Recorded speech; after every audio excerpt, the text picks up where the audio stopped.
Matt Murdock. Nice to meet you, Matt Murdock. Nice to meet you. I didn't get your name. I didn't give it.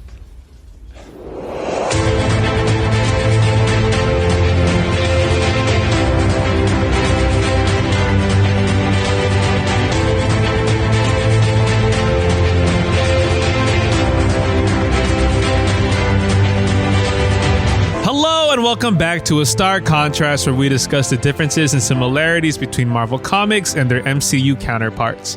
And we're your hosts, Geoffrey and Dai. Hello, we are back, everybody. Welcome back in person. Holy cannoli! I know that was a journey, huh? We're getting it done. We're getting it done. Yeah, we both traveled. We're back. Jeff's about to travel again. That's true. And we're getting things done in between, and yet still on point. Still on schedule. Yep. Heck yeah. So we can just dive right into it. So yeah, very quickly, I just got back from GalaxyCon Richmond. Yes. Always a great time for GalaxyCon. Yes.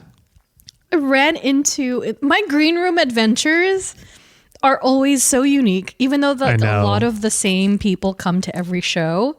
I ran into Patty Guggenheim, aka Madison, and she was like, I didn't want to get too excited. Like, I didn't know what to say. It's kind of one of those things where it's an unspoken rule of like, respect everybody, right? Yeah. And if you see somebody, you don't know if they're going to be like chill with you being like, oh, I love your work or not. Yeah. So she was perusing salads. Of course. And I was at the other side where the hot food was. And I just looked over and she like waved and smiled. And I was like, hi. Left her alone. Madison with a Y, but it's not where you think. So funny. I love her. Carl Lumley, aka Isaiah Bradley. Hell yeah. Just chilling. And I heard him talking when I went in there again. Some other dude was talking to him and like, yeah, and Red Hulk. And I was like, man, I should have said something. But it's the first time I've seen him anywhere. At a con? Yeah. So I was like, I kind of wanted to talk to him, but it's fine. Kimiko Glenn, aka Penny Parker from the Spider-Verse movies. It's Spider Time! Yeah, she had her own table and she was doing signings. And then, of course, Vincent D'Onofrio, Kingpin himself, just chilling in the back room. And I walked by him a few times and I was like, gonna leave him alone. Is he tall as hell? He is. He is quite tall. And he's a lot, again, and I think I've said this before, is that he's not big. He's just tall. He's just a tall guy. Yeah. And he's not heavy. I think he's pretty slim, all things considered. And, the Daredevil show, they kind of do some things. Speaking of Daredevil, we're going to talk about Daredevil quite a bit in this episode. Mm-hmm. But, I don't know if you noticed this, Jeff, but like in the previous episode before this week, so I guess it was episode 6, right? 6, maybe 5, 6. Okay. Oh, yeah. When you start to realize that he's gaining his weight back. Mm-hmm. There's I don't know if they CGI'd his neck thin or thick. And I think it's thick. I think so. The ones that we're seeing like this week, for instance, with the new episode, I think they CGI him to look a little thicker, or they do something to make him look that makes sense because Kingpin is supposed to be a really big, a big guy, big figure. Yeah, it's so interesting. So, but yeah, Vincent looks like an average Joe, and he was just chilling in the green room, and I was just like, man, you're so amazing. I'm just like walking by him, like, you're a god. But always a good time. And then as I was en route to Richmond, Jeff and I were texting about this insane live stream that Marvel put on. And I honestly, I'd seen it when it first went live. And I was like, what the heck are they doing? I know. And I thought it was just a Chris Hemsworth thing. I was like, I don't care. Yeah. What is Chris Hemsworth? Oh, yeah. 4 or 5. And so I didn't think about it. And then we started to put together like, oh, they're announcing the cast.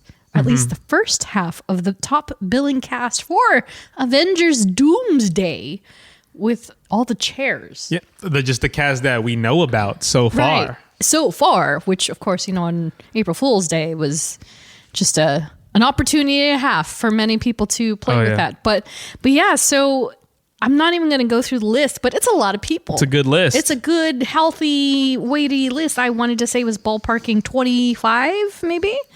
And the rumor has it, it's only the first half. So that's insane. But a few of our listeners, we asked who everybody was most excited about. Ariel Tima mentioned, not gonna lie, Nightcrawler. That's a good one. Suntaria, yeah. Loki.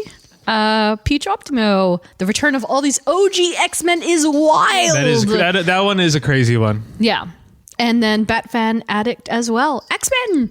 Is like, how do they all interact? How do they all come together in this movie? Sure. Yeah. Especially, because when they announced Kelsey Grammer, it was like, okay. That makes sense. Sure. The Marvels. If you watched the Marvels, you saw this amazing CGI beast with Kelsey Grammer's voice.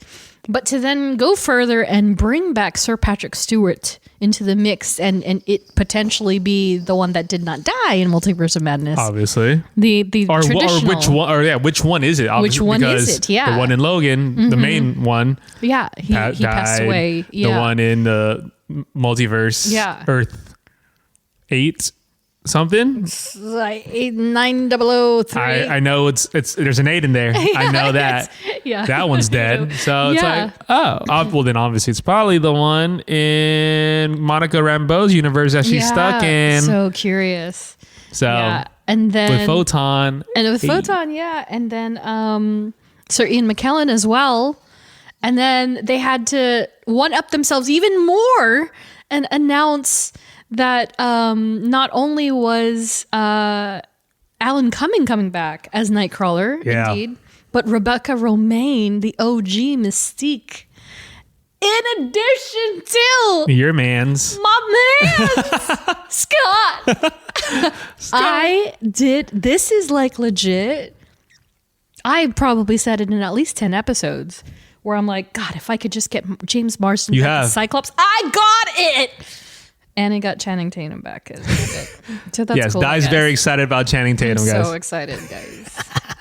I hope that they just give him the eyes and they make that little change on his mask. He did say, solid. I'm going to make a name for myself here. Well, I'm curious if it's going to be the same one. Well, one, he has to get out of the void. Does he, though? That's why he was born. The other universes can have gambits too, so I'm curious if they're gonna play around because we've seen a gambit. Yeah, let's see another gambit. Which gambit is it gonna be? It's gonna be awesome. He's not gonna have the full suit then. Watch, it's gonna be one in just a regular trench coat. No, but Gambit has some good outfits, like some spy outfits. Like if they, it's gonna be I'm excited. It's gonna be a hefty movie. Obviously, so great. Seeing characters we haven't seen in a while. Yeah. So I bet you James Marsden is going to look exactly the same. He has not aged, and he's aged very well. It's true. He's very good on. He's very good on that show on Hulu. Yeah. Paradise. Yeah. Paradise. Yeah. With very good show. Yeah. I can't wait to watch that actually. Yes. But yeah, super excited. Do you have a favorite? Mine is obviously my favorite announcement is James Marsden, but all the OG X-Men is I think it's just cool. It was like surreal to be like, oh my God, yes, all these MCU characters that we know, and then now it's like, oh my God, these are the Fox. Yeah. So it's like they're actually like, full like they're doing it. Like they're doing it. Yeah, they're really. It's all going to be in one movie. Yeah. The next iteration of this obviously is a DC crossover. I mean, a DC movie crossover with characters. They're re-releasing this comic book, or I think is it re-release, or they're releasing a DC versus Marvel book this summer. Yeah. So, and it's a revival of a '90s title. So yeah, it's just why not? I think it's just crazy. We're getting that Marvel now has like a control over so many of these characters. Yeah. And you can just kind of throw them in to serve like whatever story you're trying to tell. Exactly. Oof. It's going to be wild. It's going to be wild. So as if that wasn't enough, as of yesterday, we're recording on April Fool's Day for the record. Mm-hmm. As of yesterday, we officially have a title for Tom Holland's 4th Spider-Man film, Spider-Man Brand New Day. So not only is Tom the first Spider-Man to finally make 4 films, but this title alone, I texted Jeff and I was like, wow, because it is very prominent if you know your comics, and it's an homage to a 2008 comic book run led by Dan Slott, where Spidey's true identity was forgotten by the world, if that sounds at all familiar. So curious what they're going to do with it. Yeah. There's other things that happen in that storyline. It took a course of like, I want to say 2 years-ish over like maybe 20 issues. So Yeah. I don't expect it to have a lot of crossover and overlays, but there's probably going to be some throwbacks here and there, you know, especially that Forgotten Identity one, number one. Well, obviously. unfortunately, Dan Slott no longer posts on Twitter, only on Blue Sky. Yes. So Yeah. I don't know how he How he's on Threads too. would be reacting, but I'm sure he's probably like, I'm so "Ooh." curious. I know. I'm sure he said something about it. Yeah. But yeah, so that's going to be really, really fun. And then, of course, more Spider-Man news. Spider-Man Beyond the Spider-Verse officially has a release date of June 4th, 2027. That is correct. More than 2 years from now. Well, better to take your time than Holy rush smokes. something. Well, this is But already... yeah, that is a long time. We've pushed it 2 years already, right? Yeah. Pretty much, yeah. Oh, boy. That's crazy. So that's a long, long time. That's 2 years. Yeah, 2 years from now. That's 2 years from now. Holy smokes. Yeah. So, some good Spider-Man news, some sad, but, you know, it's better news than no news. Exactly. And one more thing before we dive into this week's episode, as Bucky Barnes is playing his ball in the background. It's Holy fine. smokes. I just got a fresh delivery in the mail just in time for Daredevil Tuesday Oh my gosh. from Topps. Oh, you're doing the Trading cards? cards? You're doing the cards? Yeah, but Jeff, these are super, super duper special. Which I haven't one? opened these yet. Okay. I just opened the box. Okay. These are randomly distributed. Okay. One of, I want to say, Oh my God, you got a lot of packs. I got Jesus. 5. Oh my God. Because it was cheaper to get 5 than just one. And so these are limited edition Okay. Daredevil release day single special packed cards. And there are 6 variants or 4 variants. Okay. And I don't know which ones I have. 'Cause Okay. They're random. There's individual cards in there? Individual Okay. release day cards. And these are limited to Okay. like 200 Are or you gonna something. did you want to open one right now? Oh, we're going to open some. Oh, we're gonna open? We're gonna. You want me you're to? Oh my God. You're gonna open 2. Don't tear anything. Okay. Guys, I'm Okay. very scared. This is really fun. Oh, I can't wait. So I just want the one with Daredevil and Kingpin, or Okay. Daredevil by himself. If I get 5 Kingpins, I'm gonna cry. But You want one where both of them are I on want the main Okay. poster. So yeah, open that. Okay. Open that bad boy up. So Okay. oh, yes, it? Okay. I got one. You got I got the one I wanted for sure. you got? Oh, that one? So it is the Well, Daredevil. Are they all the make same? that 2. Oh no! Are they the same? Well, Well. okay. Okay. The devil's work is never done. The Devils. So it's really cool. You see, it's in its own little pack, Yeah. and Wow, it trading has the cards release are date. making a Comeback, huge right? thing. Oh, same. This one is different. Oh, is it? Which one is it? Oh, I got the one. Yes. Oh, that's a good one. Is it? Yeah, it's a foiled Daredevil. See, I don't know. Okay, so I got 4 of the same, and then the special. I don't know anything about Oh, this. wow. Yeah, so there is a Daredevil by himself. Yeah. A Fisk by himself. Foil, and I think non-foils. How do you know this is foil? You can see like it's the little shiny. It's shiny, yeah. Oh, yeah. Yeah. Ooh. Okay. There So you go. these are for sale. And these are for me. Yeah. Oh, sick. Okay, cool. So I got one special one. Very, very. Yeah, baby. That's what I do. Yeah. Oh yeah. Yeah. Ooh.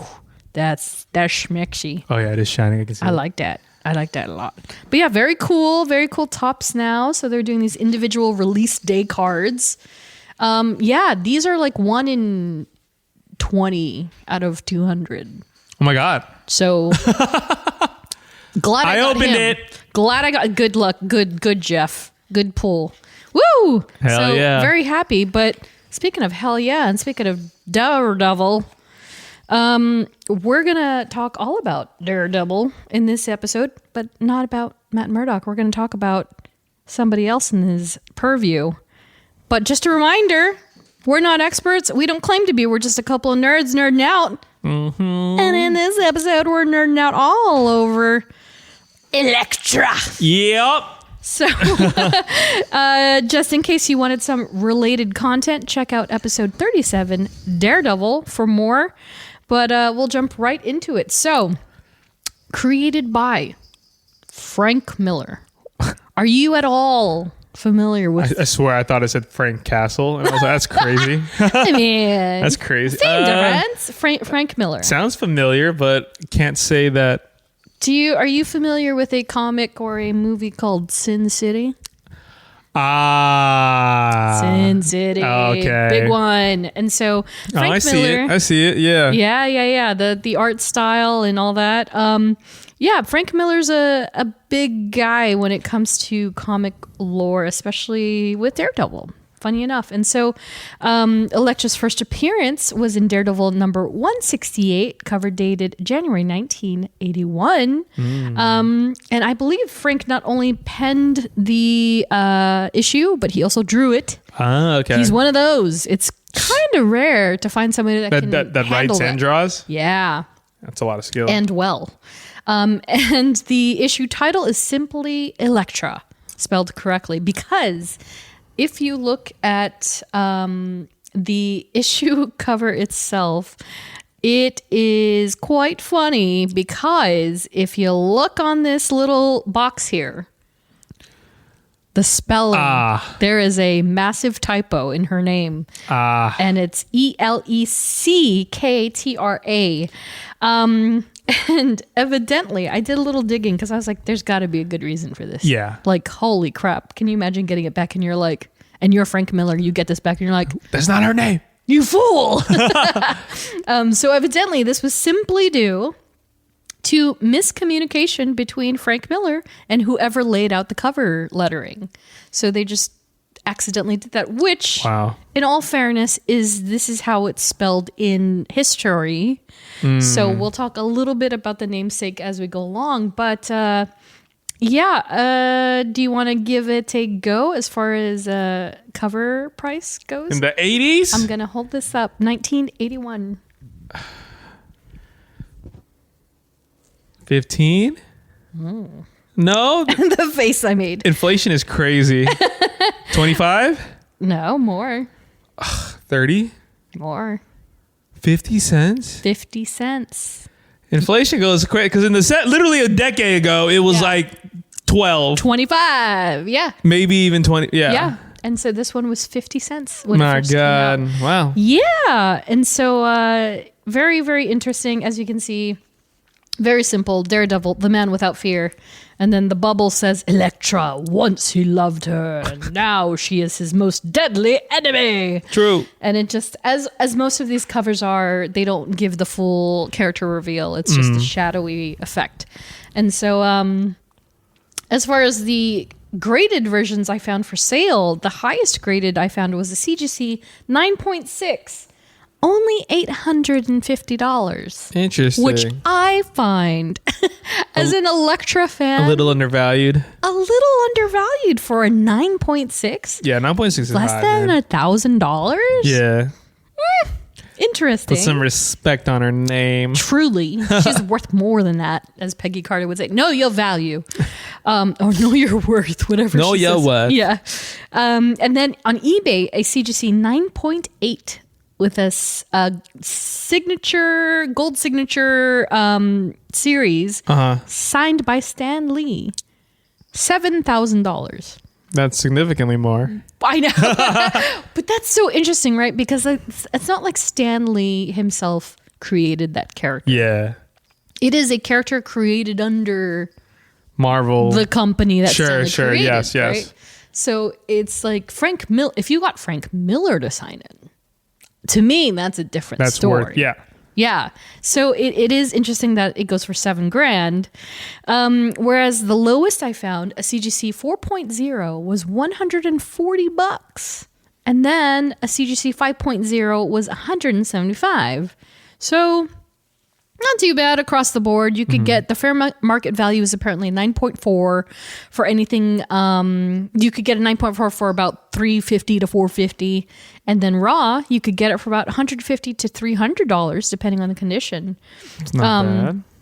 Yeah, it's pretty interesting. I was like, all right, that's not too bad. Because I don't actually have this issue. I wish I did. I don't, because I always thought I was under the assumption that it's so expensive, but apparently not. So maybe it's almost time. But yeah, that's a pretty good way to collect if you are looking for some key Daredevil issues for that aren't going to break the bank. Yeah. So what was your first exposure to this character? Oh, the great Jennifer Garner. Yeah. Easy, right? Easily. Oh, wow. Yeah. Wow. So 2003. Well, 2003. In 2003 or after? Pretty much like when the movie came out. Yeah. I remember watching that movie. Amazing. Yeah. What about you? Definitely comics. I can remember that one very clearly. I don't even understand or recall when I started to read Daredevil, but I was definitely maybe late 90s, because it was a bit more mature, if you will, than X-Men, and so it was kind of in the in-betweens of X-Men and Spider-Man for me, and it was a bit darker, so I didn't sway too much into it until I was probably early mid-20s. Oh, okay. Yeah, so it took me a while, but I got into it, and she was definitely a character I found to be very interesting. I was kind of low-key obsessed with her. Low-key obsessed. And so much so that when the movie finally came out, and was I in college? I think I was in college. Okay. Oh, yeah, I was in college. Probably first year, whatever. And my boyfriend at the time knew I was obsessed with it. And so for Valentine's Day, he gave me a dozen red roses and a pair of size. And a pair of, okay. Her weapon. Yeah. And it was black. It's a black case lined with red. Oh. And he knew I was so into Elektra. He was like, here you go. I still have them. Wow. If you want to play with them, I have them. They're heavy. They're pretty heavy. Loved the character. So, but I admittedly don't know much about her inner workings in between her modern era and her beginnings. So I don't know much of the middle story. Got it. Okay. Other than the fact that she's crazy banana pants. She's crazy banana pants for sure. So I found, I have tons and tons of cards. I did not pull them out this time. However, I do have her in my mini book. And so this will be interesting for you, Jeff, because if Jennifer Garner is your only exposure to this character so far, holy smokes, you're in for a ride. So, wait, did you see Elektra? I didn't watch the series, but I obviously know her also from the Daredevil. Yeah. Yeah. Okay. So, trained in ninja arts by Matt Murdock's mentor, Stick, ELEKTRA NATCHIOS has battled her own addiction to violence as both friend and foe of Daredevil through life, death, and rebirth. She is one of the world's foremost martial artists and is a peerless assassin. It sounds like you said ELEKTRA NACHIOS. I mean, most people do think that. Electric nachos. ELEKTRA NACHIOS. Yeah, ELEKTRA NATCHIOS. Oh, she was trained by Stick. By Stick, yeah. Wow. Yeah, so that's incredibly different because, well, if you only watched the Daredevil film, you would not know that. But we're going to get into it very, very shortly. Oh, yeah. And so as for the issue, her first appearance issue for Daredevil 168 itself. Yeah. The issue itself begins like any ordinary Daredevil comic from that era. Daredevil's on the streets. It's at night and he's sniffing out Turk. Do you remember Turk? He was in the series as well. Yeah, so Turk, a character we've seen, he's pretty prominent in the first season, first 2 seasons of Daredevil Netflix. And so Daredevil is on the hunt for a thief named Alaric. I don't know if it's Alaric. That's such a bizarre name to me. Alaric or Alarich? Sure. Alaric. Wallenquist. What a name. Yeah. Alaric Wallenquist. That's like a old-timey, old super English duper. name right yeah, there. Exactly. And so he's looking for this thief who was a key witness in a recent murder. And so at this point in the comic series, Turk and Daredevil have kind of like created this dynamic of like, oh, and you see it in the show where the minute he sees Daredevil, he's like, man, you already got me. Why are you coming? And then Daredevil's like shaking him down for come info. on. Yeah. And so Turk takes this particular opportunity to prove himself at long last. But of course, he fails in the midst of the scuffle. And so this other man enters the picture, a guy named Eric Slaughter.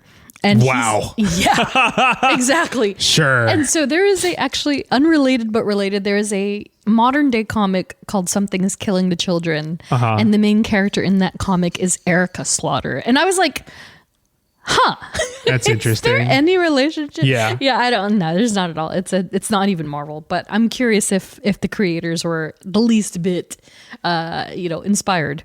But Eric Slaughter enters the picture. And so Eric is not only Turk's boss, but he was also hired to protect Alaric. This is a little weird. It's kind of like what we saw in this. Spoiler alert, this week's episode of Daredevil, right? Yeah. It's kind of like this weird interception of people that are supposedly supposed to collaborate and work and protect one another. Yeah. But they're also in line against certain points of the triangle. It's very interesting.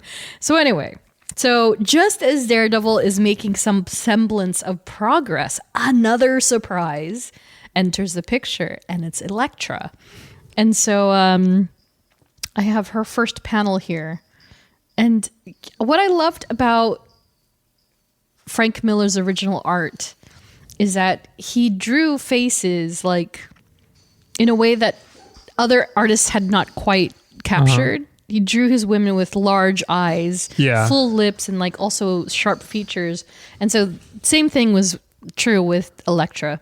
And so she comes in, and this this exact moment, like she comes in and he's completely thrown off. He's like, wait a minute, is that? And it's kind of like in the series, if you recall, in season 2 of Daredevil, that he's so thrown off that he's taken aback. And so this is the exact moment in the comics that they inserted a flashback of 19-year-old Matt Murdock. Oh, wow. Very much like the show did, right? And so you see 19-year-old Matt Murdock and his pal Foggy Nelson as they're attending Columbia University. So these are all key factors that they've actually brought into the show. And so I was, as you saw, Jeff, earlier, I was recapping the season 2 and just like kind of going back and checking out and realizing like, they actually, as different as it was, and we'll talk about this shortly, is they also made sure to keep it fairly accurate. I would be and am, as a Daredevil fan, very happy that they actually kept stuff pretty solid. And so in this flashback in the comics, the two then encounter a campus ambassador who's giving a tour to a trio of people. And so just for the record, Matt and Foggy are studying pre-law at Columbia, while Elektra was studying political sciences. So this is actually pretty important for the overall story. And so the tour includes Hugo Natchios and his daughter Elektra and a very large bodyguard by the name of Athos. Okay. And so immediately you kind of get this impression that this is no ordinary family, but Matt is hardly dissuaded. And so it's interesting the way that because you think about how we perceive these heroes on screen and how they do the narrative storytelling. And so in the comics, it's quite different. There's no audio, right? So they're detailing what Matt is thinking and how he's smelling the scent of her and hears the exact distinct footstep of her walk, and so he's describing all these things, and you just immediately get the sense that he's immediately attracted to this woman. Of course. Matt Murdock. And so he's instantaneously enamored by this dark-haired Grecian beauty. And so that even after... So he goes up to her and he tries to kind of play his hand. He's like, oh, would you like to go out sometime? Of course. And she says she actually wants to, but is very honest and says, but, and you get the idea that, oh, it's because he's blind that she doesn't want to go out with him. Damn. I know. I was like, wow, okay. And, he decides to then share himself with her, and he tells her why he became blind and all that stuff. And so the funny thing is that it actually worked. She didn't feel sympathy for him necessarily. Okay. Like she did, but she also kind of admired the fact that he was still able to get around and move the way he moves. Yeah. Being a blind man. And so the two ended up having a wonderful relationship for a year until something really crazy happened. And so I spelled it as such and say that because in the comic, there is quite literally a panel where this guy, Foggy, goes up to somebody on campus and this person's like there's this really intense scene in there, there's these guys holding hostages like in the administration building. Intense, really intense. and Foggy's That's just hilarious. like, it's really intense. And in all honesty, it was because there is a hostage situation with terrorists and they were holding these people for ransom, and it ends up being the ambassador and his daughter. And so Matt was supposed to meet Elektra at this specific building in the comic. And so he decides, I'm going to take the situation into my own hands. And so you have to remember, Matt hasn't yet become Daredevil at this point in his life. He's still just Matt. 20. He's 20 at this point. They are 20 at this point. And so he hasn't, he's just Matt Murdock. He's Matt Murdock, the pre-law student at Columbia. And so, but he is already... come a long way as far as understanding how his powers work. Yeah. And how his senses have enlightened and are enhanced. And so he decides to take the situation in his own hands. And then he had a scarf of Elektra's that he was going to gift her. And it's a red scarf. And so in the comic, he puts it over the top portion of his head. Wow. Yeah. And it's like this show. That's the first season, first episode. Yeah. And they even call back to it in Defenders, for instance, where he's like, let me borrow your scarf, to Jessica Jones. And he puts it on and she's like, you look dumb. Yeah, he sounds kind of about looked right. dumb. Yeah, he looked dumb in the comic. But yeah, he was wearing this red scarf around his head. That's funny. Wow. Yeah. And what a callback. Right. The callback is incredible. And so he disguises himself and then he essentially parkours up this building on the other side where the police are not. And so he jumps into action, and he's already kind of building his skills. He's not perfect, but he's getting there. And he's successful in saving the duo until Hugo stands up. So Elektra is bound. Her arms are behind her, the small of her back, and her father is tied up to a chair.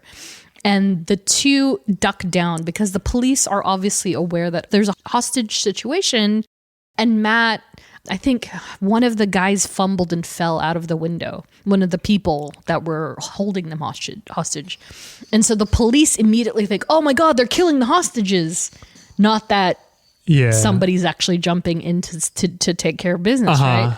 Because there's no vigilantes at this point, at least in Colombia. And so Matt and Elektra are ducking away from the windows, and Hugo, stumbling, tied to this chair, decides to stand up, and Matt is like, "Sir, don't do that. Stay down." And unfortunately, the police then see an opportunity. Oh, that must be the perpetrator, because he has to. And they light up the window. Oh my God! And he gets shot 7 times. And he gets shot by the officials who were there to save him. And so that is the exact moment. And the panels are so incredibly crazy because, again, Frank Miller has a very distinct art style. And so as you look at the panels, panel by panel by panel by panel, it's a wide shot and it's Elektra just mortified and Matt is right next to her. And then the next panel, it's closer and closer and closer to the point it's just her eyeball. And she's just, you can see the terror in her eyes. Yeah. And so this exact moment is the crux of their relationship and it changes it forever. It's very notable that like he's with her throughout this entire journey. So they have to bury Hugo. There's a funeral. And Matt notes that she never cries. She doesn't cry when he's shot. She doesn't cry in the aftermath. She doesn't cry at the funeral. And she just becomes a different person. Yeah. And so then Elektra decides, I'm going to leave for Europe. And she says in the comic, she quote unquote says, I cannot continue to study laws that I no longer believe in. And it puts them at odds because, again, Matt is studying pre-law. Yeah.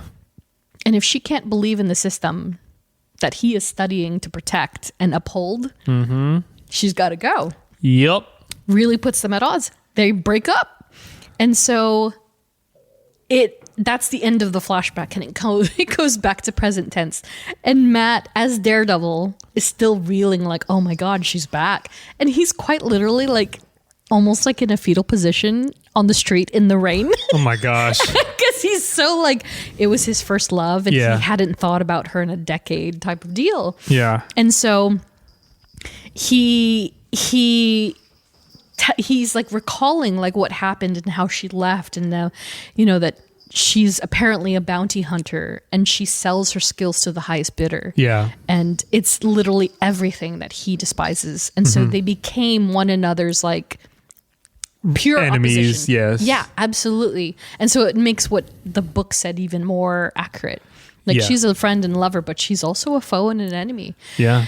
And so the issue continues on, and Elektra is looking to complete her task because she has this bounty she has to take care of. And things go sideways. She, the gang that she goes up against, she gets tranked, and Daredevil arrives just in time to help her, and he calls her by her name. He calls her by a nickname that he used in their youth. So in the issue, he keeps calling her Olive Oil, which is a Popeye thing. And so he says, hit him low, Olive Oil. And he says it a few times. And so when I thought it was just Popeye, I was like, I gotta find out what exactly this is about. 1981, very interesting. But apparently it's a callback to Teenage Mutant Ninja Turtles. Interesting. And I was like, 1981? The original? I guess that's... Like a movie? The movie? No, just in comic continuity. Oh. I guess that's correct. But yeah, it was apparently throwback to Ninja Turtles. But anyway, like that's the moment that Elektra puts together, oh, Matt is Daredevil. So she didn't know it was even him. So he was fighting her and she has no idea. She just wants to kill him. Lo and behold, it's Daredevil. And so the two kiss and say nothing before Daredevil leaves. And for the first time in seemingly all her life, Elektra finally cries. Wow. Yeah. And so if you can believe it, Elektra's first appearance was intended to be her one and only appearance ever. Frank Miller was like, she's going to be in one issue and then she's done. That's it. But wow, interesting. Yeah, as we know it, that did not stick. So that brings us to ELEKTRA NATCHIOS in live action. Dude, nachos is crazy. Nachos! I know, we should have gotten some Taco Bell. So portrayed first by Jennifer Garner in the 2003 masterpiece, Daredevil. Say what you want. I loved that movie. I watched it again yesterday. For the time? Yeah, man. I was like all over that. The soundtrack is amazing. Ben Affleck was great. Everything to me was pretty solid. Yeah. It wasn't perfect, but it was solid. And so directed by Mark Steven Johnson. And so on IMDb, it has a 5.3 out of 10. Not horrible, not great. Not great. 11% rotten, 29% popcorn meter. So people don't like this movie. Yeah, of course. I love this movie. I thought it was fun. And then on Letterboxd, it has 2.1 stars. And then in Elektra, 2005's Elektra, directed by Rob Bowman, she was portrayed by Laura Ward as a child, and again by Jennifer Garner. That film. So you haven't seen Elektra? I probably have. Yeah. I just don't really remember much of it. It's fine. I can see why it didn't do well. It's kind of obvious. It's like people weren't quite ready. Like people loved Jennifer Garner. But Yeah, she was. Yeah, she like was hot. early 2000s, mid 2000s. Oh yeah, totally an it girl.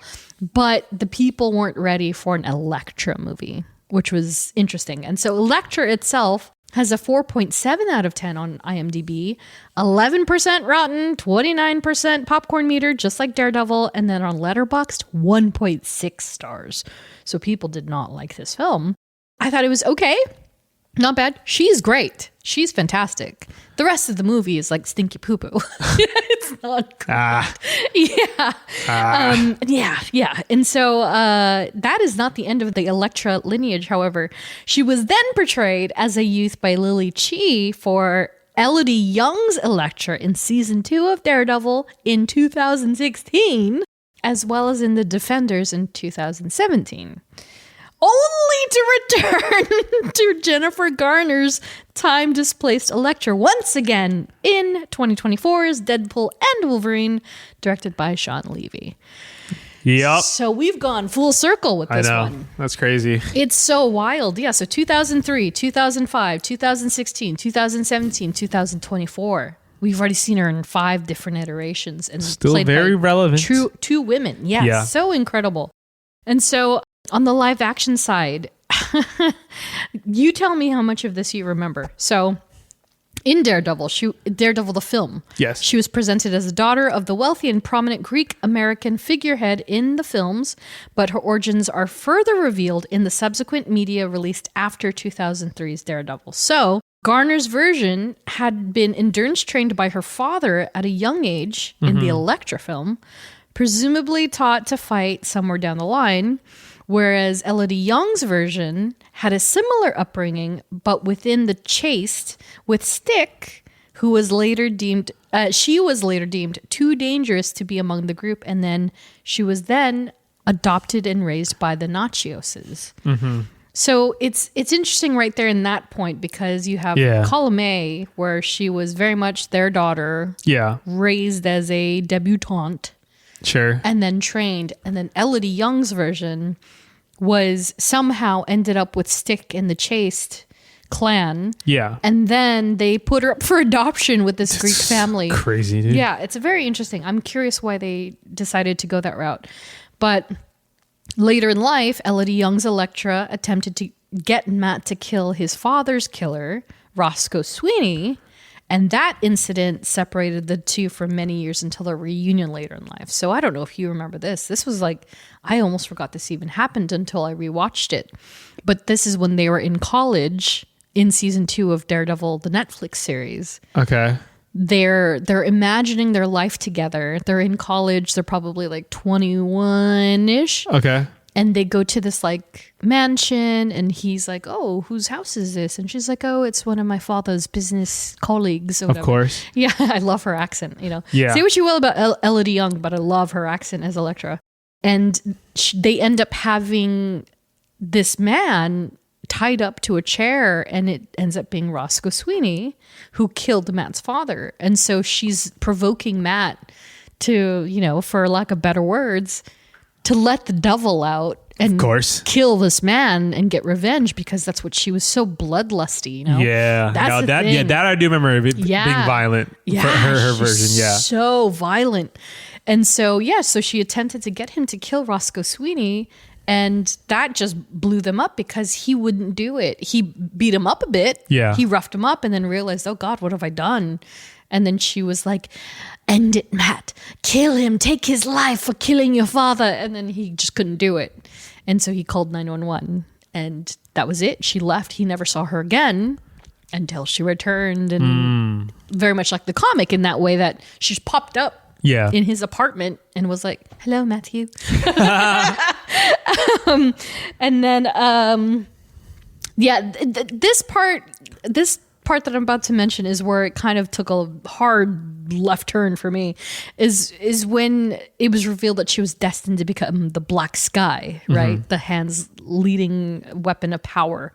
Because they made this big deal about, this child that was in a container from Japan, and he's a Black Sky, and they're trying to get the weapon before everybody else, and then it's like, the child was a ruse. It's actually Elektra who is the Black Sky, and so they kind of this is like in the Defenders series. And I don't remember if you saw You didn't, yeah. No. It's a lot. It's a lot. I mean, during that time of the Netflix era of those series, it was a lot. They were just pumping them out. It was very, very ambitious.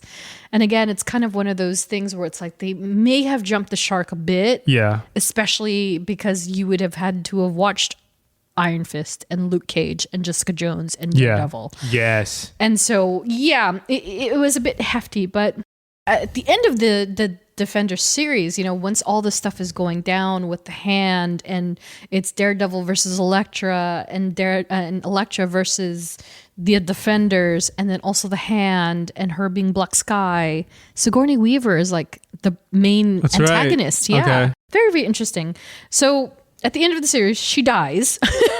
she's under the collapsed building with Daredevil. Yeah, destined to die together. It was so.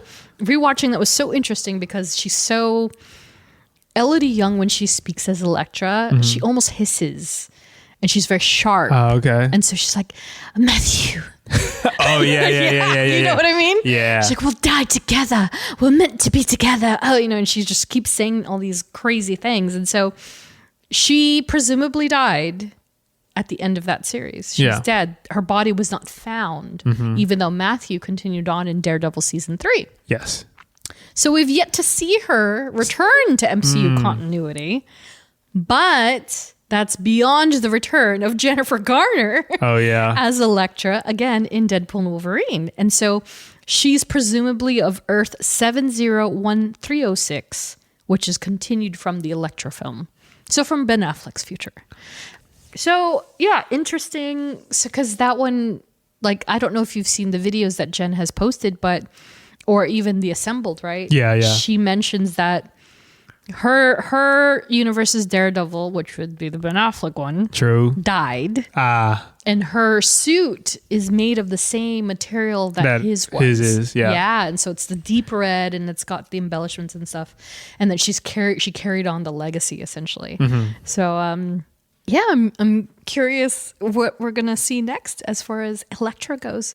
But before we continue on, I just wanted to take the quick look into the origin of her namesake. So this is something we haven't done since our Gamora episode, because Gamora was such an interesting name, and it's like, it actually has biblical ties. Yeah. And so for Elektra, in Greek drama, Elektra, also known to be spelled with a C, was the daughter of Agamemnon and Clytemnestra.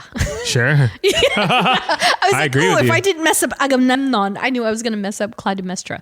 So, from Getty, this is the most simple, basic understanding of who Elektra is in Greek drama. So, for clarity, she may not have been a real person. They don't know, because there's so much stuff fictionalized of this character. Yeah.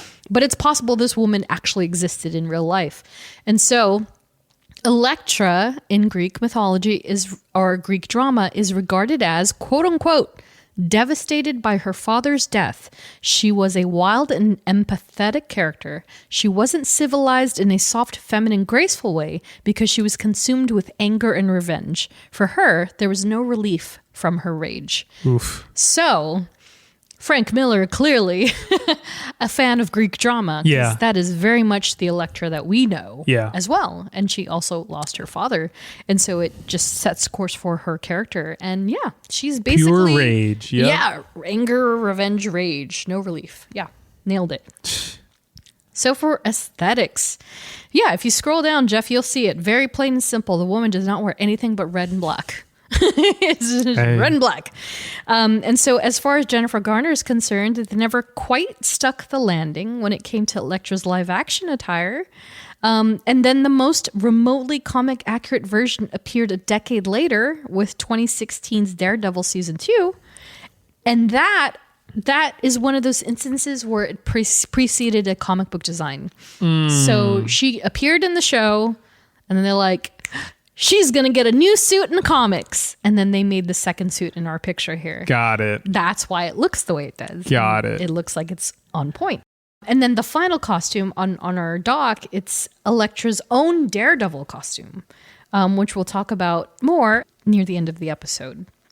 And then last but not least, James Aikson led costume design for Daredevil, the film. Lisa Tomcheson led on Elektra, and she was an associate designer on Daredevil, the film. Lorraine Calvert on Daredevil Season 2, and Stephanie Maslansky on The Defenders. Nice. Powers and paraphernalia. So, much to your delight, but your soon-to-be dismay, originally, Elektra had no powers. Just a normal martial artist. Just badassery. Basically. Pure rage. Right. After her resurrection, however. Oh, God. Jesus, man. Yep. She has telekinesis. She can talk to animals. And she's cool with Mephisto. Yeah, I know, right? Yeah, you're very close. Very close. I hate that I'm right. It's like her own version of Mephisto, actually, because Elektra displayed enhanced abilities due to her connection to this thing called the Beast, which is a demon heralded by the Hand. Their own Mephisto. I don't like this. Everyone's invincible in the comics. Everybody. And so when she was once a martial artist, she now possesses the powers, including but not limited to assassin instinct, mind switch, so she can discern targets and location. This is actually something they honed in on more in the Elektra movie.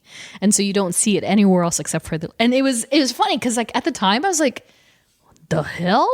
Like how can she almost has like premonitions in the film. Yeah. And it's mind switch. Hypnosis, heightened awareness, telekinesis, telepathic communication, precognition, telepathic immunity, and silent scream. Silent scream sounds dangerous. So it's all projection. It's all this thing in the film they called it kimaguri, and it's like it's just focusing your chi. So it's all focusing. It's all that on at least for her. And so as far as telekinesis and telepathic communication goes, it's like she can share that stuff, but with people that are of the same consciousness. So people in the Chase, which is like the good version of the Hand. Got it. She can do it with them, but not like everybody. So she's not like Jean Grey or something, but she still has a bit of that. And so she's also a master martial artist and assassin, Olympic level athlete with enhanced reflexes and strength, weapons master, master of stealth, expert acrobat, and markswoman, nervous system control, pressure point location, and she's multilingual. So... just a few things. Just really got it all. I think when was it? It was the Eternals episode where I was like, all these guys got the same powers pretty much. Yes. And like every superhero is just strong. It's just strong and capable. And so the film version, again, is quite similar to the comic counterpart. And then the series adaptation displayed a few of the many. Certainly less supernatural, despite supernatural elements of the story. But yeah, she's got an interesting mixed bag. But yeah, they had more time to focus on in the film than they did in the series, which makes sense, I guess. And it was also interesting because we were just talking about how Daredevil. What makes Daredevil so great as a character in live action is that his world is so grounded. And it's just supernatural enough that it's like a quote unquote superhero show. But when you look at the grander scale, even with the Defenders folded in, Elektra is still a very interesting character because she is so on the fringe of like veering into a superhero territory. Yes. Like all these mythical things are happening and magic and power. And yeah, it's very curious, but that's what makes Elektra. So family, friends, and affiliations. There's not too many on this at all, but they're very, very important, all things considered. And so right off the top, Christina and Hugo Costas Nachos. I swear I am going to get nachos after this. I swear to God. We should have done Taco Bell. This is getting incepted in my brain. Yeah, I'm like, oh nachos. my God. Nachos. Some chips sound great right now. Nachos. So simply said, Hugo was a businessman in the comics who later became the Greek diplomat to the U.S. And Christina, Hugo's wife. Okay, so I got to show you this panel. So this particular issue was drawn by the incomparable Bill Sienkiewicz, who may not be everybody's cup of tea, but a very layered artist, very, very incredible artist. And so this is from, I believe, Elektra Assassin #1. And so he is a very multi-layered, multimedia sort of artist, right? And so the first issue literally begins like this. Oh my gosh. And it's Elektra telling the story of her parents from inside the womb. Oh my gosh. Very interesting, okay? And it looks very childlike. It's very like whimsical. Yeah. Okay, well, the thing is that unfortunately, because her father was in line with bad people. Sure, as they always are. They get shot while on vacation, Christina and Hugo. And so, unfortunate for Christina, she is shot multiple times and dies while pregnant with Elektra. Oh my God. And so this is the baseline of why Hugo is the father that he is, right? Got it. Yeah. Because his wife perished right in front of him. He got shot too, but he survived. Yeah. And he promised Elektra while she was in the womb, he was like, you will survive this. Yeah. And he promises to her then and there, I will protect you for all of your life. So she is birthed despite Christina's condition. And then from that moment, he vowed to protect his daughter at all costs, even at the expense of his own life, clearly. Yeah. So, the mom and dad just, ill-fated. There's obviously more to Hugo because he is, basically a Greek mobster in so many words. Yeah. But we've seen different iterations of him already in live action. Well, once. Two. You get the idea. Power, money, control. This is what the man represented. And unfortunately, he was taken down for that. So in live action, he's just known as Nicholas Nachos. Okay. Nachos.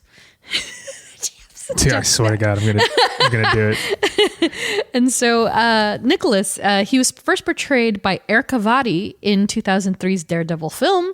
Then a younger version appeared in 2005's Elektra, portrayed by Kurt Max Runt.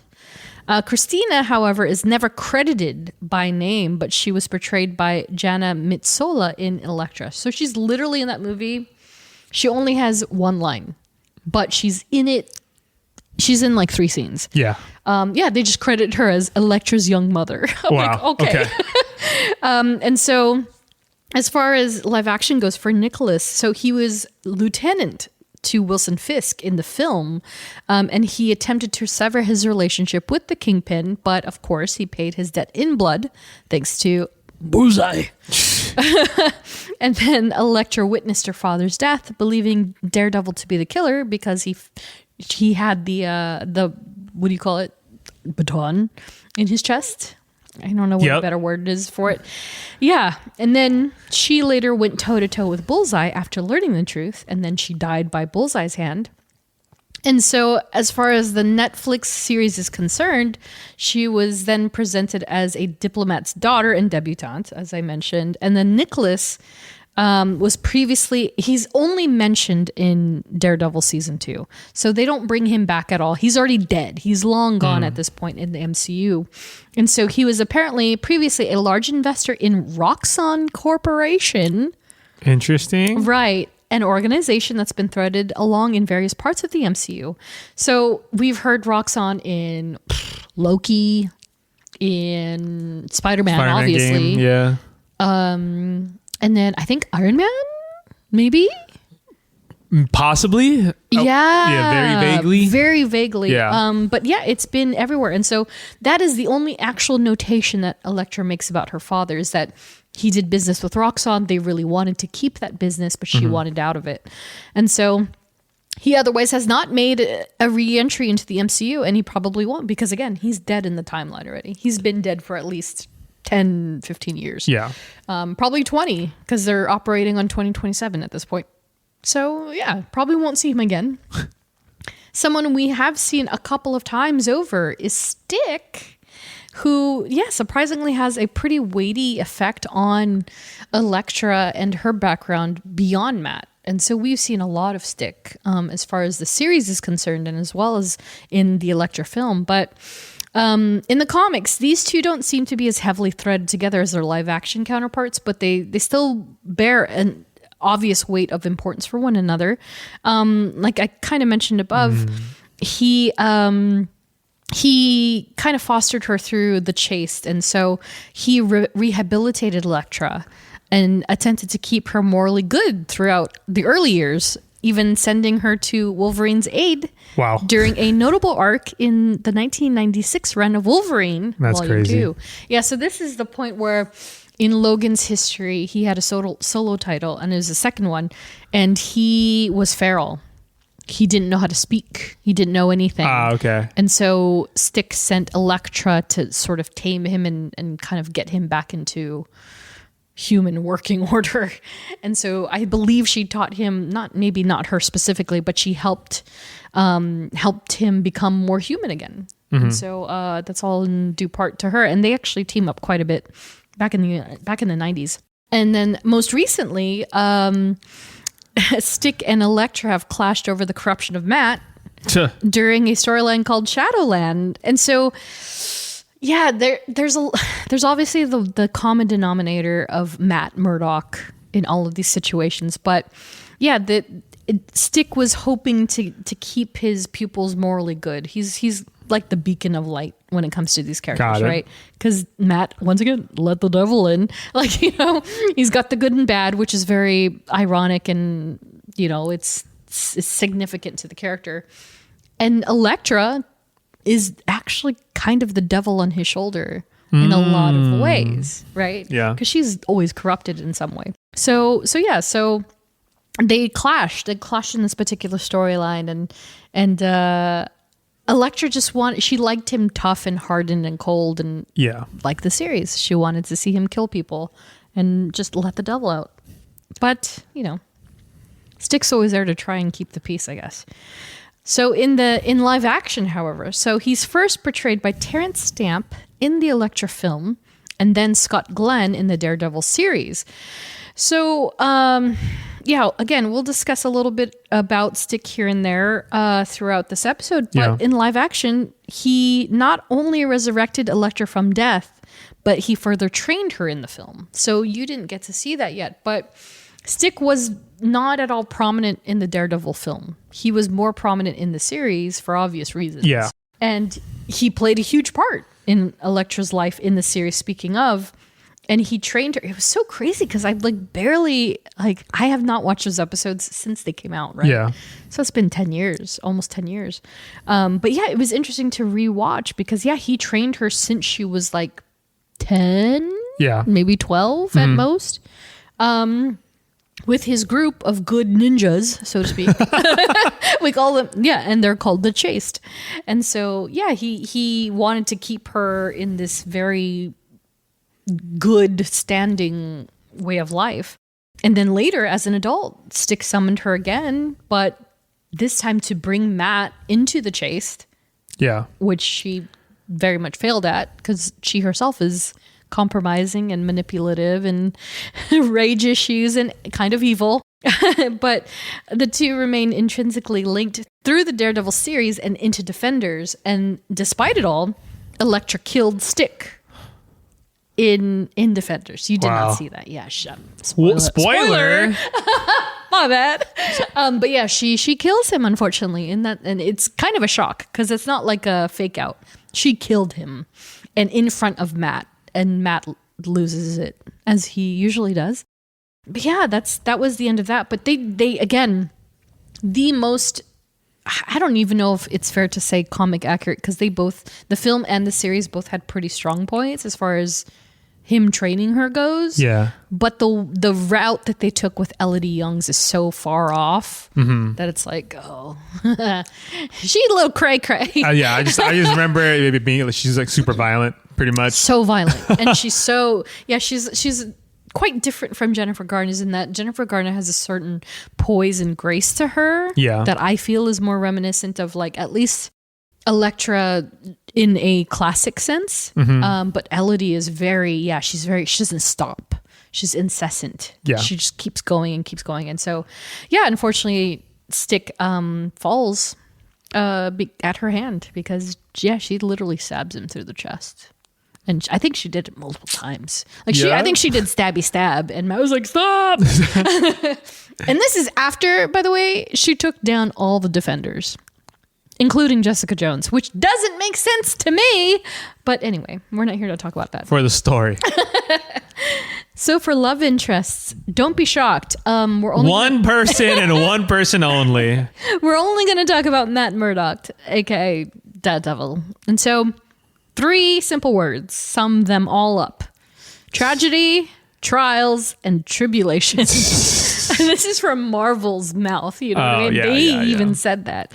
And so, as we mentioned up top, the two were magnetized to one another from the beginning, but in many ways, the romance was utterly doomed. The original connection seemed more authentic than what's been written into canon after the fact. And so, initially, it was very like, oh, they both were into each other, made it happen, worked until it didn't. Yeah. They've since gone back. They were like, actually, back in the day, you know, that pure, wholesome story we wrote? Yeah. She was actually trying to get him into the hand, like all this time, which is kind of crazy to me. I'm like, why can't you just let them actually be attracted to one another? But they went back and not retconned it, but just added to the existing storyline that she was angling to get to him for one reason or another. She always wanted to manipulate him for some reason, had some ulterior motive, and it was pretty much with the intention of getting him to submit to the hand in one way or another. And so, despite the 1981 storyline and that relationship that is described in that story, it isn't until about 2019 that they actually rekindled their relationship. So for 10, 20, 30 years, they were kind of like off and on, friends with benefits, sort of. You know? They were never official. They were just kind of, they were just, you know. They're just made for each other, but they can't be together. Exactly. Hate to love to hate, right? I can't be with you. But I love you. But I want to, but I can't. But I should, but I could. I need you. But I can't. But I can't kill you. Exactly. Sure. Yeah. So, so funny. It spanned about 38 years. And they finally rekindled the relationship in 2019, but it's still on trend. They still they can't make it work, but it works because it doesn't work. Does that make any sense? Of course. Love doesn't make sense. And they've technically been married twice. It's also like very strange, but they've got an interesting dynamic. And so there isn't much to say other than the fact that if you go back and read through their history, it is very much a ballet, a deadly dance of two, and just a constant push and pull situation between the two. It's like a Chinese finger trap. Sure. That's them. Yeah. Wow. It's hilarious. That's it. That's their relationship in a nutshell. So Matt Murdock, Daredevil in live action, first portrayed by Ben Affleck in 2003's Daredevil, and then most recently portrayed by the GOAT, my cinnamon roll, Charlie Cox. Oh yeah. As of 2015. And an honorable mention for Rex Smith, who portrayed him in 1989's The Trial of the Incredible Hulk. Wow, it's so funny. I need to go back and watch that because Matt is Bruce Banner's lawyer in that TV movie. So in live action, initially quite quick when it came to the relationship in the movie. She got coffee, they got into a playground fight, and then they fell in love in the movie. Quick. It was Yeah. so... Oh, yes. I remember. Yeah. Yeah. Cheesy as hell. Hey, that But it was was so 2003. good. That's how it is. And Jon Favreau as Foggy Nelson. That's right. Yeah. Yes. I love Favy so much. He's so good. And so it was so simple and so... Because, it was an hour 45 long movie. Of course, it had to be kind of quick.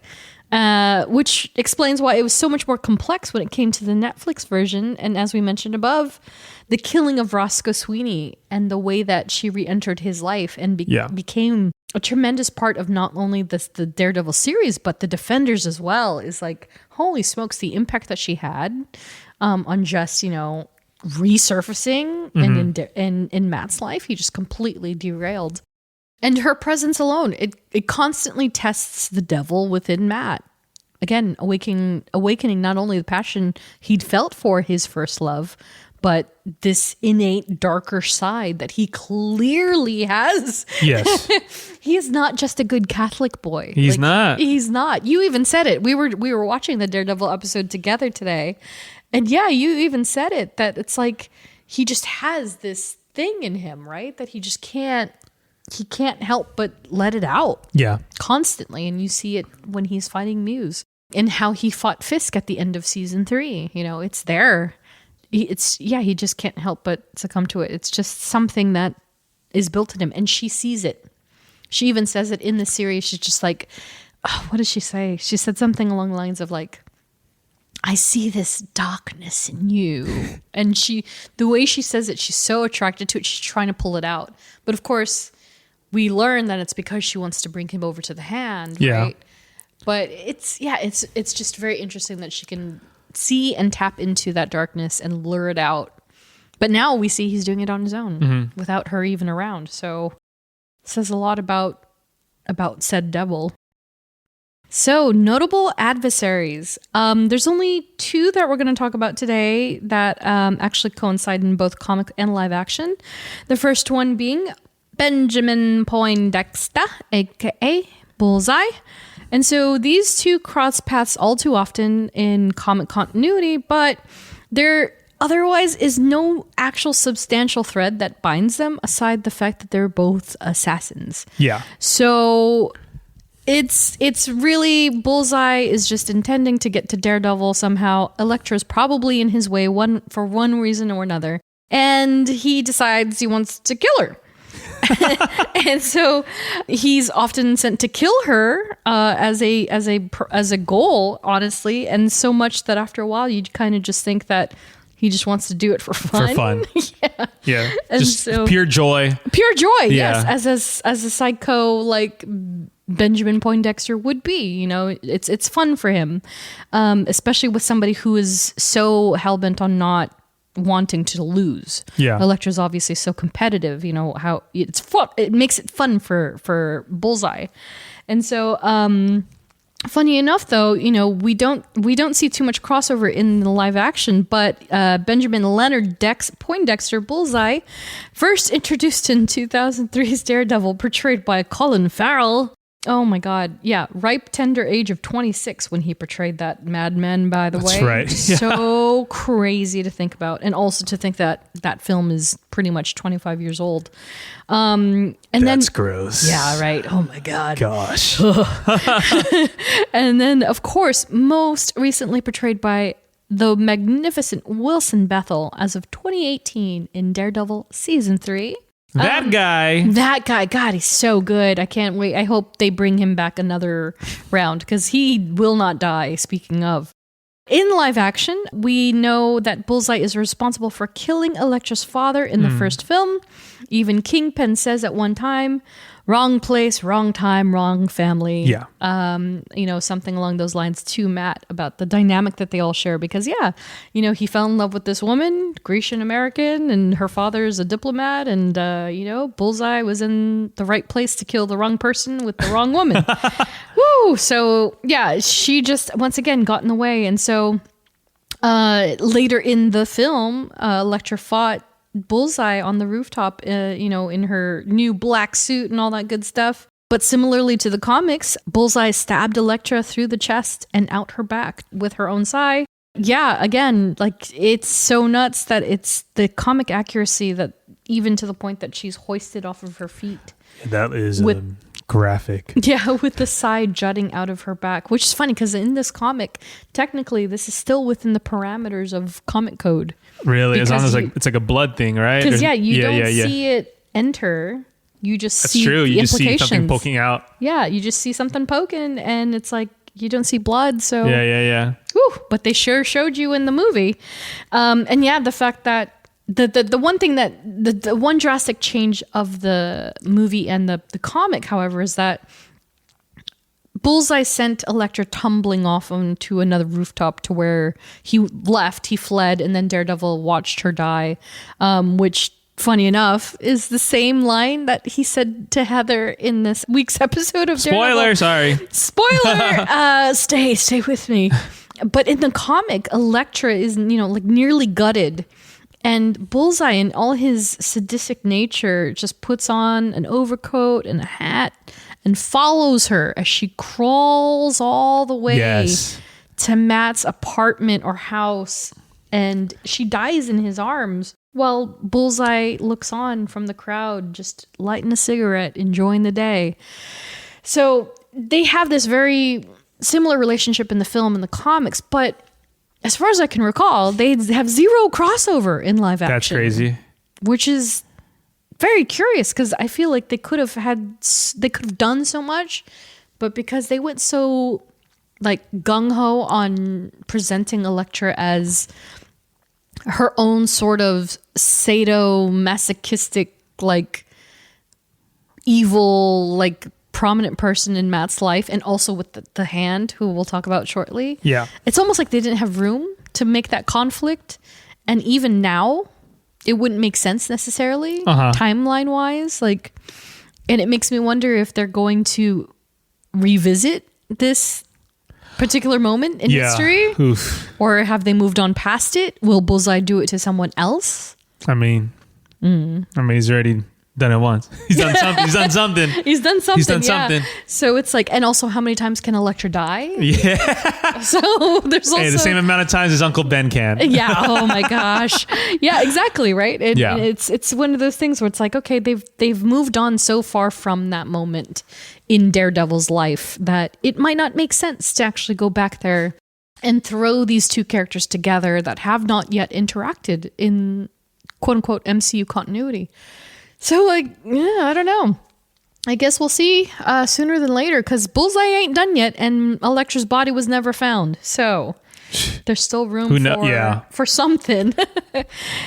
And so moving on from that, again, I wanted to just tackle the ones that we've actually seen in live action. And the other one is The Hand. The Hand.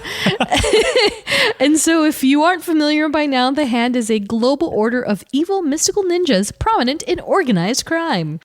And so just for funsies, I wanted to mention that, yeah, there's a lot of, for some reason, and now I want to take a deep dive into it, there's some overlap between Daredevil and Teenage Mutant Ninja Turtles, because not only was the Hit 'em Low olive oil from Teenage Mutant Ninja Turtles, but the play on the hand and the foot soldiers is also Daredevil and Teenage Mutant Ninja Turtles. And on top of that, the goo... Yeah. The goo that blinded Matt Murdock is the same goo that created the Teenage Mutant Ninja Turtles. And that is canon. I did not write that as a joke. It is true. Look it up. Don't know why, though. But anyway, in the comics, the organization that is known as the Hand is a recurring force for many in the comics, especially Elektra, because due to her affiliation with the group The Chaste in the comics, led by Stick. So just a sidebar, once again, the Chaste were responsible for her resurrection after death at the hands of Bullseye. And they even went as far as to cleanse her of the dark part of her soul, separating it into another entity for a short time. So the joke is that Elektra doesn't have a main adversary because it's herself. That's the thing. That's deep. Yeah, it's super deep. I was like, dang, okay. Yeah, so it's not Daredevil, even though pretty prominent. Yeah. It's one of those lovers to fighters, haters, lovers, enemies things. But she is constantly at war within and with herself. And that's it. That's her biggest enemy.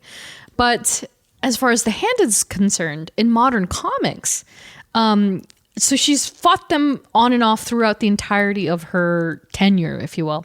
But in modern comics, she wanted to form this organization called the Fist, intended to combat the hand and take them down Jesus. once and for all. Yeah, it's very interesting. I'm just kind of like, I don't know what, I think it was Chip Zdarsky, I'm not sure. But whatever the author was on, whatever drugs this man was taking, my gosh. Some of the storylines are so, yeah, they're very interesting. And so anyway, Matt and Elektra at one point became king and queen of the Fist. And, Mephisto. Ooh, you brought him back. That's a good one. Mephisto? Yeah. So there's that.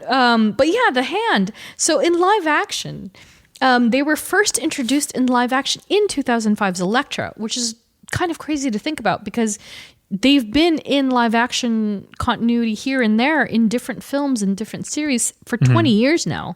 And they were most recently utilized in 2017's The Defenders. So they were also in The Wolverine, which I think is a really amazing kind of interesting place to experience the characters because they are very accurate to their comic book counterparts, that they dissipate into green mists when they die and they turn into light beams and stuff. It's kind of funny. They are no different also in the fact that they go as far to achieve their goals in obtaining power in immortality. That is the name of their game. And so in the Elektra film, they were seeking the treasure, which ended up being this young protege of Elektra's. So she was on an assassination job to kill a father and daughter. And the daughter ended up being this amazing, skilled treasure of sorts. And she had this power that the hand wanted to obtain and use for their own good. And then in the Defender series, they were seeking the Black Sky, which was originally in the guise of a small child that somebody kept in a container of some sort. And then it ended up being Elektra herself. Oh my gosh. And so they wanted to weaponize her and make her into this femme fatale that they could control. It's like their own Winter Soldier of sorts. But I wanted to note that it's the hand themselves as an organization, especially in the comics, are really interesting because they were kind of like the blueprint of what began to make these femme fatale characters in comics. So if you put Elektra and Psylocke next to one another and you look at their character designs, it's like raven-haired, very sensual, very fit ninja assassin female fatales. And their common denominator was that they were both involved with the hand. And so the hand is like a manufacturing system for company or a factory that they just pump out. It's like the Red Room for ninjas. Exactly. Love that. It's so good. It's so accurate. Wow. It's so no notes. That is perfectly on point. So yeah, they really kind of fostered this methodology in the comics. And so they're bringing them back into prominence as far as live action is concerned. So I'm curious, especially with all of this groundwork that Captain America Brave New World has laid down, right? With Japan and the adamantium trade. And are any of these people part of the hand or working in those factions? So it will be interesting to see if and when they return, in what form will they be? Because they could have been sneaking around Madripoor during Falcon and Winter Soldier, for instance, Yeah. So they're everywhere. They could be everywhere. They're global. So yeah, at their core, the hand are simply a bunch of magical ninjas that cause chaos in live action. So we'll see where they go next. But before we close out the notable adversaries, I wanted to also mention in the film Elektra, she also encounters adversaries Master Roshi, Kirigi, Tattoo, Kinko, Typhoid, and Stone, two of which have no comic book counterparts. So I believe it's Master Roshi and Tattoo. They're interesting adversaries. They come in really hot. They're only in it for so long, and then they get taken down one after another like dominoes. Again, the movie has a 1.6 on Letterboxd, so let that tell you everything you need to know about them. And an additional honorable mention for Cassandra Nova, and her crew from Daredevil and Wolverine, from Deadpool and Wolverine, they have zero crossover. So I didn't even want to mention them further. Yeah, none of these characters, not none, but Cassandra Nova and her crew, at least, they didn't have any crossover with Elektra in any grand scheme in the comics. So not even going to talk about it. But they were cool in the movies. So other versions and in other media. Yeah, in 2019, calling back to where we talked about her costume, Elektra took on the helm of Daredevil as the woman without fear. And so I tried to think of how to best summarize this for you, Jeff, and I could not come up with anything that was remotely concise or made sense. So I'm going to just mention the way that Marvel.com mentions it, because that's the only thing that makes sense. So after Daredevil was found guilty of murder, Elektra volunteered to keep Hell's Kitchen safe. She even accepted Matt Murdock's challenge to embrace the light instead of the darkness by doing so as Daredevil. This resulted in the most drastic change attire to date. So is this really slick outfit, cowl, ponytail, and then, like Elektra meets Daredevil outfit. I think it's probably her sharpest outfit to date. I wasn't on board for them both being Daredevil at first, but you know what? It's pretty okay. I dig it. You gotta carry the helm. Yeah, you gotta carry that helm. Yeah, so Matt had been put in prison, and so no one was taking to the streets of Hell's Kitchen and protecting the city. So reluctantly, she took up the mantle and became Daredevil. Wow. Yeah, and so it's interesting. And so yeah, they've co-opted. So it's not just one or the other. They've literally co-opted in like Daredevils, which is pretty sick if you think about it. But yeah, that's definitely the most recent of comics in the last 6 years. So some interesting stuff has happened since then. Definitely check it out if you're curious. So for Almost Was, I could not find a damn thing at all. I mean, nothing. But again, we mentioned that Jennifer Garner was such an it girl. That, I mean, and it was also, that also the movie that they both, that's where they fell in love? Well, more so, which is funny because I love that you can tell the Ben Affleck, Jennifer Garner timeline based on Daredevil. Yes, pretty much. But what I learned yesterday, in fact, was that they met on the set of Pearl Harbor. That's right. Yeah, yes. In 2000. Yes. And then they began dating while filming Daredevil. Got it. So they weren't married yet. They weren't married yet. And then they got married after the film in 2004 or something. And then they had their first baby right before or right after she did Elektra. So I was like, wow, their timeline is very much based off of Daredevil, which is just so funny because it's like, wow, the attraction really hit. And, they've co-parenting like king and queen because they're still like besties in a weird way. But I love that. And I also related but not related. I think it's hilarious personally that my love for Evanescence came from my love for Daredevil. Wow. I got into Evanescence because of Daredevil because they were on the soundtrack.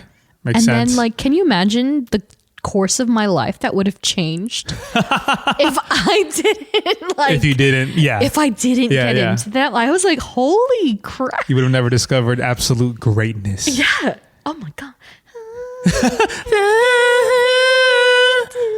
Anyway. They actually, fun fact, they carried Evanescence over into Elektra too. So they have 2 songs on the Elektra soundtrack as well. Yeah. Just FYI. So yeah, I think Garner had it from the get-go. I think they were like, it girl, she's great. Let's just bring her on board. And then they hired her and she was in. And then made sense. And Ben Affleck and, the rest is history. I mean, yeah, they're probably two of the biggest, I guess at the time. Well, yeah, Ben Affleck, they did Good Will Hunting, right? That was in mid-90s. Right. So, on the up. And Dogma and, the films he did with Matt Damon. Yeah. Yeah. And so, yeah, he was definitely going up there. She had Alias and was doing her series. Alias. Yeah. And she had all these bit parts in movies. Just quintessential movie stars. Yeah. And then boom, A-listers. And then they did this movie and it was oh. Damn. I loved it. Anyway. Yeah. But yeah, so I couldn't find anything, even when it came to Elodie Young, like and the TV version. But as we veer into future of the character in the MCU, Elodie Young is rumored to make a return to the series, though there are conflicting reports due to a casting call recently made for Daredevil Born Again Season 2. Born Again. Do it. Commit. So apparently they're looking for females of Greek descent. Interesting. Which is like, yeah, very specific. You're gonna go proper? You're gonna do full proper for this one? Very specific. But to your point, would it be the same one? Would it be a multiverse situation? I know. Like, see, that's where the multiverse gets like, oh my god, I don't know. But that's like, who cares? I love that they're like, we'll erase. And or then maybe just like, maybe it's a recast. I don't know. Yeah, I know. I think if anyone deserves it, and we said this earlier, I'm glad that they didn't end up sticking to the recast of Vanessa, because imagine recasting that woman. She's so incredible, and with Vincent D'Onofrio. Yeah. But if they end up recasting her, okay, I think I'd be down, as long as it's the right person that can bring a little column A and a little column B. She can't be super freaking crazy. Yes. Or just really mute. Because like in Elektra, I promise you, Jeff, she smiles twice. That's it. Nice. Like in Daredevil, she's like normal. Yeah. But in Elektra, she is stone cold. And she's great. Again, Jen Garner. Love Jen Garner. But she never smiles in that movie. Literally twice. So somebody in the middle that can do it all. Oh, man. I would love to see. But we'll see. Sooner than later, because you know what? Social media is posting every damn spoiler they can from season 2 filming. It's really annoying me. Have you seen the spoilers? Yeah. Spoiler alert. Yeah. So, wow. Suit looks great, though. It looks amazing. Hey, I'm down. People love Daredevil, so it's like they just want to eat it up. Yeah. Charlie Cox. Woo! My king. But anyway, some suggested reading for y'all if you're interested in this crazy sociopath of a beautiful woman. 1986's Elektra Assassin from Team Frank Miller and Bill Sienkiewicz. 2003's Daredevil, The Man Without Fear. Amazing run. I like no notes. Almost every single Daredevil arc that has ever been has been pretty solid. It's been a little little here and there. Yeah, it's a little here and there. It's a little all over the place, but there's definitely some good stuff. Mm-hmm. One of my personal sort of favorites, I don't want to call it a favorite, but I did love the first 10 issues, 2014's Elektra Solo series from W. Hayden Blackman and Mike Del Mundo, and of course the original run of Daredevil number 168 through 181 for some prime Elektra real estate. There are many, many more. I can't even begin. All I'm saying is read them all. It's great. Daredevil is a treasure that should be heralded. I agree. And I'm glad that he's getting his due. The devil's due. Like full on. The devil's work is never done. Never would have guessed he would become one of the most popular Marvel characters in history. Yeah. And last note, just please visit manwithoutfear.com for all your Daredevil needs. Kuljit Mithra, he is the owner and runner of the site. He is the ultimate Daredevil superfan. Hell yeah. He's such a fan, they've even drawn him into comics. Hell yeah. I love Deserved. that. Yeah, I almost met him in Toronto a couple of years ago, and we just missed each other because I didn't know he was there, and I forgot he was Canadian. And like we just missed each other, but he's so cool, at least from what little I've talked to him, and he's on it. Anything that's Daredevil, he will know about it. Right now, then. The merchandise, the live action, everything, comics, he is on it. He's eating right now. Yeah, he is feasting. So manwithoutfear.com, check him out. He could talk about these characters so much better than I certainly could. But give him some support. He's fantastic. And so with all that said, that's the end of the show. Thanks for listening. So next episode, oh my gosh, can you believe that by the time that we record again, yes, it will be the end of Daredevil's Born Again season 1. Born Again! So join us in a couple of weeks where we will discuss the final episodes as well as the entire season. Really? Yes, episode 8 and 9. Yeah. 8 and 9 will be dropping in the next 2 weeks. So yeah, we'll catch you then at the tail end of that. Woo! And then we're going to roll into a little more Daredevil with a Kingpin episode. Oh yeah, we're sticking with the times. Like I think I said at the top. I think I said at the top of the year, or at the top one of our last mini Marvels end of last year. Yeah, we're eating this year. We're eating a lot of good stuff. Yeah, we are. So yeah, we're gonna get into it. And also, Jeff, before I move on or forget to say it in our next episode, it's our 4th anniversary. It's April. Oh my God. Yeah. Because we started in April 2022. Yeah, we did. How crazy is that? 2020. Yeah. 2021. 21. Because it's 4 years. Yeah. Whoa. Wow. Whoa. Wow. Whoa. Wow.